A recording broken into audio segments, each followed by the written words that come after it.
모세는 430년 동안 이스라엘이 애굽 땅에서 종살이 하던 그 백성을 해방시키기 위한 하나님의 특별 소명을 받아서 애굽에 가서 이스라엘 백성들을 해방시키는데 그때부터 전쟁이 시작이 됐습니다.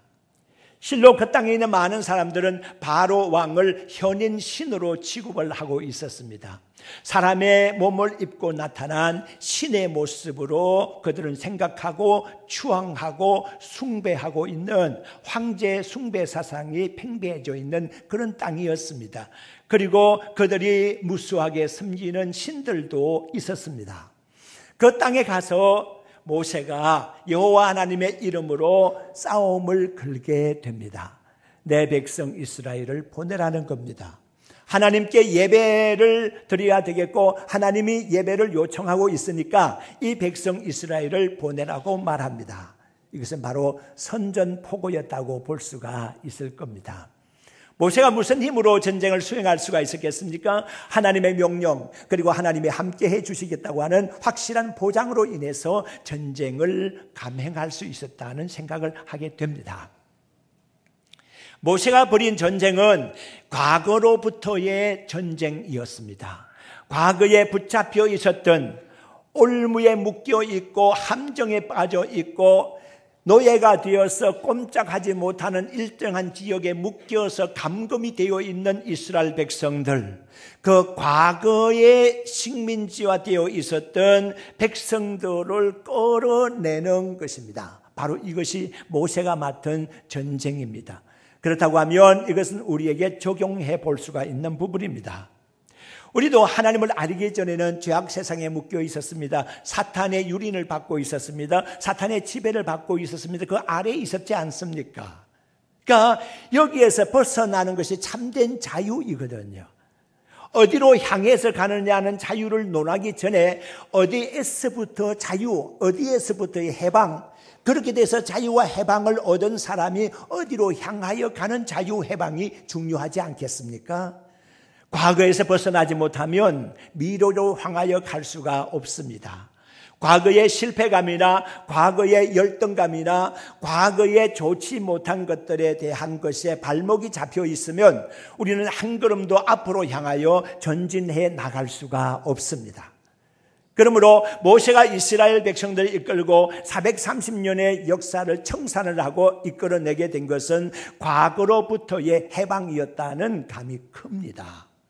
그런데 여호수아가 수행한 전쟁은 이제 내가 모세와 함께 있는 것처럼 너와도 함께 해주시겠다는 하나님의 약속을 붙잡고 이스라엘 백성들을 이끌고 나가는 모세의 대권을 이어받으면서 요단 강물을 건너서 가나안 땅으로 진격해서 들어가게 되는데 그 가나안 땅은 앞으로 이제 극복해야 되고 점령해야 될 땅이었습니다. 약속의 땅이었습니다.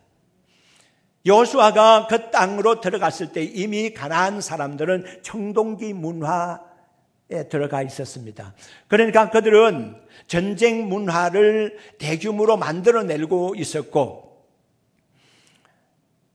간단하게 싸우는 그런 물자뿐 아니라 대규모적으로 전략 전술을 꾸밀 수 있는 무기를 생산하고 있었다는 얘기입니다. 이때 하나님께서 여호수아와 함께 하지 아니하셨더라면 여호수아는 그 전쟁을 수행할 수가 없었을 것입니다. 약속을 믿고 나아가서 가나안의 족속들을 멸하면서 이스라엘 12지파에게 땅들을 나누어지는 장면을 우리가 알 수가 있었습니다. 실로 여호수아의 전쟁은 앞으로의 전쟁, 미래를 향한 전쟁, 약속을 향한 전쟁이었다고 말할 수가 있습니다. 그러니까 전쟁의 성격상 나누어 보게 되면 모세의 전투는 과거로부터 현재까지의 전투라고 말할 수가 있고 여호수아의 전투는 현재로부터 미래를 향한 전투라고 볼 수가 있습니다. 우리의 전투의 양상이 과거, 현재, 미래 어떠한 부분이든지 간에 그 전쟁 모든 것은 평면적으로 이해를 하면서 승리를 주시는 하나님의 손에 있기 때문에 이기고 또 이기게 될 줄로 믿습니다. 내 힘만을 의지하고 내가 가진 무기와 내가 가진 전략 가지고 싸우면은 백전백패할 수밖에 없지만 하나님께서 우리를 도와주시면 모든 전투마다 이기게 될 줄로 믿습니다. 두 번째 전투는 미스바와 아말렉 전투라고 볼 수가 있겠습니다. 아말렉 전투를 우리는 잘 알고 있습니다. 여호수아가 대장군이 되어서 아말렉 대군과 함께 맞닥뜨려 평지에서 싸우고 있습니다. 그리고 모세는 아론과 훌과 더불어서 높은 곳 산 위에 올라가서 그 전투마장을 지켜 바라보고 있습니다. 놀라운 것은 모세가 손을 들고 기도하면 이기고, 그리고 손이 피곤해서 내려오게 되면 지는 격퇴가 되는 그런 장면을 바라보면서 종일토록 모세의 손이 내려오지 않도록 아론과 훌이 양쪽에서 붙들었다고 하는 말씀이 기록이 되어 있습니다. 그리고 미스바의 전투는 블레셋 대군들의 침입이 있게 되면서 이스라엘 백성들이 사무엘에게 우리를 살려달라고 했습니다. 당신이 앞장서서 전투를 하든지 무엇을 하든지 이 백성이 블레셋 대군들로부터 보호를 받게 해달라고 요청을 했습니다. 이때 사무엘은 이스라엘 백성들로 하여금 미스바에 모이라고 했습니다. 무슨 중대한 전술 전략을 하기 위해서나 또는 전쟁에 대한 연습을 하기 위해서 미스바로 보이라고 한 것이 아닙니다. 그들이 미스바에 모이게 된 것은 하나님께 회개 운동을 일으키고 말씀으로 돌아갈 운동을, 지금까지 하나님을 섭섭하게 해드렸던 모든 것을 해결을 하고 이제 하나님의 말씀대로 명령대로 살겠다고 하는 결단을 내리겠다고 하는 것으로서 미스바에 모였던 것입니다. 그런데 이스라엘이 모였던 미스바는 골짜기와 같은 곳입니다. 그러니까 블레셋 대군이 미스바에 모인 이스라엘을 쳐다보면서 도간에 든 지라고 판단을 했을 겁니다. 아주 공격하기 좋은 곳에 그들이 모였다고 생각했습니다. 이보다 더 좋은 기회가 없으리라고 생각했을 것입니다. 그리하여 공격해서 내려가기 시작했습니다. 그러나 사무엘이 앞장서서 이스라엘 백성 전체가 하나님을 향하여 손을 들고 용서를 구하면서 용서를 받은 그 현장에서는 하나님께서 사무엘을 앞장시켜 세워서 전투를 하게 하셨는데 하나님께서 싸워주셔서 이스라엘 백성들은 싸울 일도 없고 도망가는 블레셋 대군의 뒤를 따라가면서 병기나 줍고 전리품만 거두는 것 정도밖에 일을 하지 않았다고 하는 것입니다. 아말렉 전투와 미스바 전투에서 보이는 것이 무엇입니까? 아무리 눈에 보이는 전투라 하더라도 그것을 결정하는 것은 영성이 결정한다고 하는 것입니다. 무엇입니까? 기도하면 이긴다고 하는 겁니다. 기도하면 이깁니다.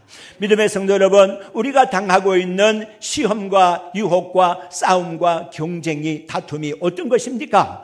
어떤 경우에라도 기도하는 힘을 놓치지 말기를 바랍니다.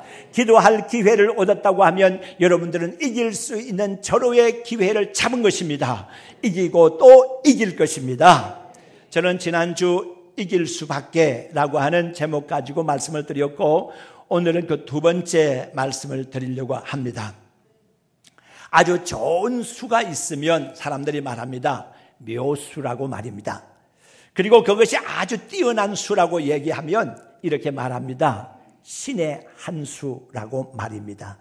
신의 한 수, 지난주에 말씀드렸습니다. 첫사랑을 회복하면 이기고 또 이길 수가 있다. 첫사랑을 회복하는 방법이 무엇이냐? 하나님께 꽉 잡히는 것이다. 내가 하나님을 붙잡는 것이 아니고 하나님이 나를 꽉 붙잡아 주시면 이기고 또 이길 수가 있다. 그리고 하나님과 동행하여 살게 되면 이기고 또 이길 수 있다. 이것이 첫사랑 회복과 동시에 우리에게 요구되는 사항이라는 것을 배웠습니다. 알았습니다. 오늘은 나머지 한두 가지를 생각해 봅니다. 무엇이 있으면 이길 수밖에 없느냐? 바로 하나님의 말씀입니다. 오늘 이 본문의 말씀에 7절에 그렇게 기록이 되어 있습니다. 귀 있는 자는 성령이 교회들에게 하시는 말씀을 들을지어다 라고 했습니다. 말씀하고 계시는 하나님의 말씀에 대하여 우리가 귀를 기울여서 듣게 되면 그 말씀이 우리에게 강한 무장이 될 수가 있는 것이고 그것이 강한 공격용 무기가 되어서 적을 제압할 수 있는 힘이 된다는 사실을 명심하시기를 바랍니다.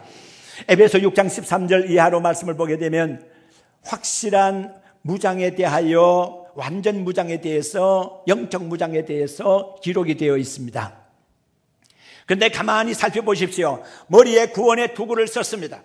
그리고 가슴에는 의의 흉배, 의의 호심경을 붙였다고 했습니다. 그리고 허리띠는 복음의 허리띠를 띄었다고 했습니다. 그리고 복음에 예비한 것으로서 신발을 신었습니다. 완벽하게 앞에서 보면 공격할 틈이 없는 방패를 가지고 있는 이 사람에 대해서 공격할 방법이 없습니다. 그런데 여러분, 수비만 한다고 해서 적을 이길 수 있는 것은 아니지 않습니까? 공격 포인트가 있어야 되지 않겠습니까?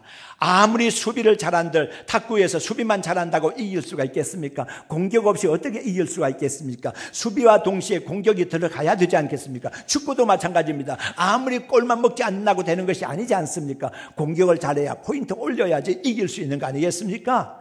이렇게 해서 무기가 한 가지 더 등장하는데 성령의 검 곧 하나님의 말씀이라 그렇게 기록이 되어 있습니다. 하나님의 말씀의 검을 가지게 되면 모든 적을 제압할 수가 있고 모든 시험을 이길 수 있다고 하는 사실입니다. 그래서 히브리 4장 12절의 말씀을 보게 되면 하나님의 말씀은 살았고 활동력이 있어 좌우의 어떤 날선 검보다 더 예리하며 혼과 영과 관절과 골수를 찔러 쪼개까지 하며 사람의 마음을 판단한다고 하는 말씀이 기록이 되어 있습니다. 하나님의 말씀은 찌르고 쪼개는 능력의 역사를 갖추고 있는 겁니다. 여러분들이 하나님의 말씀으로 무장을 하게 되면 아무것도 두려운 것이 없습니다. 하나님의 말씀으로 무장하고 있으면 아무것도 세상에 부러운 것이 없습니다. 연세가 높으신 권사님 한 분이 계셨습니다. 콩나물 장사하면서 자식들을 여러 성공을 시켜서 다 출가를 시켰습니다. 성공하고 그리고 출가했던 이 자녀들이 어느 날 회의를 했습니다. 야, 어머니는 농사골에 그대로 계신다. 혼자 계신다. 오두막집에서 얼마나 살기가 어렵겠나. 그러니까 이제 우리가 살만하니까 우리가 돌아가면서 모시자. 자녀들이 얼마나 기특합니까? 그래서 농촌에 계시는 어머님을 모셔와서 우리와 함께 살자고. 우리가 사는 곳들은 아파트인데 아주 살기가 좋습니다. 그저 나가려고 하면은 문만 하나 딱 잠그고 나가면 끝입니다. 염려할 필요도 없습니다. 어머니 올라와서 우리하고 같이 생활하십시다. 한 1년 이렇게 해도 좋고 2년 해도 좋고 어머님이 원하시는 대로 우리가 모실 수가 있습니다. 어머니가 하시는 말씀, 야야 나 싫다. 그런 데 가서 야 어떻게 살겠나. 잠실 같은 그런 데 가서 어떻게 살겠나. 그러니까 나 그냥 여기 이렇게 살 수 있도록 그냥 놔두라. 놔두면 좋겠다. 나 여기서 살란다. 친구들도 여기 다 있고 내가 여기서 잔뼈가 굵어왔는데 너희들을 여기서 키웠는데 여기가 참 좋다. 자녀들이 또 모였습니다. 이게 안 되는 거네. 이거 모실래 해도 모시지를 못하니까 그럼 어떡하면 좋겠나. 그래, 주택을 하나 짓자. 또 연락했습니다. 어머니 전원주택 하든 좋은 주택을 하나 짓겠습니다. 멋진 주택을 하나 짓겠습니다. 어머니 거기 사실 수 있도록 그래 땅을 하나 사가지고 지으려는데 어머니 의향은 어떻습니까? 했더니 어머니 하시는 말씀, 야야 그냥 두어라. 나 귀찮게 하지 말라. 정말 너희들이 집을 지을래? 그러면 이런 집을 지어라. 그러면서 요한계시록 21장에 있는 말씀을 딱 펴면서 일러주는 말씀이 기둥은 12기둥을 세워라. 그 기둥마다 색깔이 다르고 귀중한 보석들을 기둥에 박아라. 그리고 바닥은 유리바닥으로 만들어라. 문은 12진주문으로 만들어라. 자녀들이 말합니다. 어머니 그런 집을 어떻게 만들어요? 그런 집이 세상에 어디 있어요? 어디 있기는 여기 있는데 하면서 성경 펼쳐줘 보이면서 얘들아 걱정하지 마라. 너희들이나 신앙생활 잘하고 잘 행복하게 살아라. 내 집은 저 하늘나라에 준비가 되어 있단다. 사랑하는 믿음의 성도 여러분, 하나님의 말씀으로 믿음이 생기게 되면 세상에 부러운 것, 두려운 것이 없습니다. 하나님 중심으로 사는 것이 가장 행복함을 알게 됩니다. 하나님의 말씀을 모르기 때문에 문제가 생기는 겁니다. 하나님의 말씀을 모르니까 교회를 떠나서 이단이 생기는 것이고, 하나님의 말씀을 모르니까 세상 속으로 나가서 하나님을 저버리게 되는 것입니다. 하나님의 말씀 속에 얼마나 위대한 말씀들이 많이 기록이 되어 있습니까? 말씀 한 가지라도 붙들고 승리하시기를 바랍니다. 말씀을 읽으면서, 말씀을 들으면서, 말씀을 묵상하면서 그 놀라운 말씀의 역사가 여러분들의 삶을 완전히 변화시키게 될 줄로 믿습니다. 다음은 소망입니다. 소망 이 한 가지가 있으면 이기고 또 이길 수가 있습니다. 오늘 이 본문의 말씀의 7절의 계속봉이나 이기는 자에게는 나군에 있는 생명나무의 과일을 주어 열매를 먹게 하리라고 하는 말씀이 기록이 되어 있습니다. 우리가 에덴 동산을 잃어버린 이후에 계속해서 그리워한 곳이 어디입니까? 복락원 하는 겁니다. 에덴으로 돌아가는 겁니다. 우리가 언제 그곳으로 돌아갈 수가 있겠나 하는 희망을 가지고 살아가지 않습니까? 그런 희망을 가지고 있는 사람은요, 이 땅에서 어려운 일을 당해도 낙심하지 않습니다. 언젠가 하나님께서 회복시켜 주실 것이기 때문에 그렇습니다. 소망이 있어야 됩니다. 내게 별빛 같은 소망 말입니다. 세상의 캄캄해서 길을 찾기 어려워도 우리에게 소망이 있으면 그 소망은 별빛 같은 소망이 될 줄로 믿습니다. 세상에 바라보는 모든 것들은 썩어 없어지고 낡아지는 것뿐입니다. 그러나 하나님이 우리에게 주신 그 소망이라는 것은 참된 소망입니다. 썩지 않고 더럽지 않고 쇠하지 않는 소망인 줄로 믿습니다. 우리 사람은 연로해서 점점 연로해 갑니다. 연세가 높아갑니다. 몸이 다 허물어져 갑니다. 그러나 우리 속에 있는 하늘나라 소망은 날마다 새롭습니다. 날마다 새롭습니다. 2000년도에 이화여대 4학년이었던 한 여대생이 있었습니다. 얼마나 꿈이 많은지요. 그날도 독서실에서 열심히 도서관에서 공부를 하고 잘 아는 오빠와 함께 밖으로 나왔습니다. 그리고 대중교통을 이용하려 차를 타고서 가는데 음주한 차량이 사고를 일으켰는데 7중 추돌 사고를 일으킨 거예요. 그 사이에 끼었던 이 여대생 온몸에 화상을 입었어요. 55% 온몸에 화상을 입고 3도 화상으로서 병원에 후송이 되었는데, 병원에서 한결같이 의사들이 하는 얘기가 가망이 없습니다. 가망이 없습니다라고 했습니다. 그러나 이 여대생은 강한 의지를 가지고 그 의지를 불태우면서 살아야 되겠다고 하는 그런 마음이 간절했습니다. 그 결과 수술을 계속 받게 되었는데 7개월여에 걸쳐서 11번의 대수술을 거쳤어. 그럴 때마다 죽는 것이 더 행복하겠다는 생각을 여러 번 했다는 거예요. 왜 이렇게 살아남아서 내가 고통인가 하는 거예요. 지금 인도네시아에서 지진이 나고 해일이 나가지고 사람들이 많이 죽었잖아요. 가족들 다 잃었잖아요. 그런 가운데 살아남은 사람들이 뭐라 그래요? 살아있는 것이 재앙이라고 말입니다. 차라리 죽은 것이 낫겠다는 거예요. 살아있는 것이 재앙이라고 그런 얘기하는 소리를 들었습니다. 그러니까 이런 엄청난 사고, 끔찍한 사고를 겪었을 때에는 차라리 죽는 것이 낫지, 이렇게 간신히 살아남은 것, 이거는 재앙이지 않겠느냐라고 생각할 수밖에 없어요. 그렇지만 견디고 또 견딥니다. 그러면서 3년여 동안의 치료를 끝내고 회복이 됐는데 온몸은 볼품이 거의 없는 모습이 됐습니다. 옛날에 그 가느다란, 옛날에 그 아름다운 모습은 다 간 곳이 없어졌습니다. 2003년도에 그가 퇴원이 되면서 책 한 권을 썼습니다. 그 책이 바로 지선아 힘내라고 하는 거지. 그런 책을 한 권 냈는데 그 책을 통해서 베스트셀러가 금방 되었죠. 많은 사람들이 큰 감동을 받았습니다. 참 죽고 싶어 하는 많은 사람들, 어쩔 수 없이 살아가는 많은 사람들, 소망이 끊어진 사람들이 그 책을 읽고 용기를 가지게 되고 그렇게 된 거예요. 이지선이라고 하는 이 여대생, 이제 학교를 다 졸업하고 나서 미국으로 유학을 갔습니다. 캘리포니아 대학에 들어가서 복지학을 전공을 했어요. 그리고 박사 학위를 받아서 우리나라에 들어왔습니다. 그리고 한동대에서 그를 교수로서 채용을 하게 돼서 지금은 재직하고 있습니다. 교수로 재직하고 있습니다. 어떻습니까? 그가 살아남을 수 있는 용기가 어디 있었을까요? 인간으로 말하면 죽음을 선택할 수밖에 없었을 것입니다. 그렇지만 그가 견딜 수 있었던 것은 예수 그리스도에 대한 소망이 있었기 때문에 그랬습니다.